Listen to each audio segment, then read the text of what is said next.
ভাই, কখনো ভেবেছো মৃত্যুর পরের প্রথম 24 ঘন্টা কেমন হবে? চোখ বন্ধ হয়ে যাবে তখনই শুরু হবে আসল জীবন।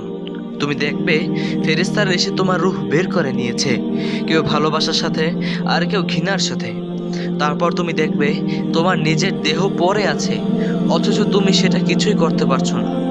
মানুষজন তোমার গোসল দিচ্ছে, কাফনে জড়িয়ে ফেলছে, অথচ তুমি শুধু চেয়ে চেয়ে দেখছো। কারো হাতে তখন করার কিছু থাকবে না, সব শেষ হয়ে যাবে।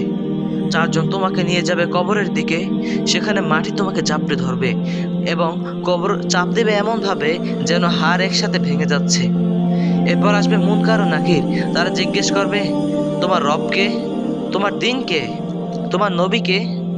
উত্তর দিতে পারবে নাকি চুপ করে থাকবে? রাসূল সাল্লাল্লাহু আলাইহি সাল্লাম বলেছেন, মৃত্যুর পর তওবার দরজা বন্ধ হয়ে যায়।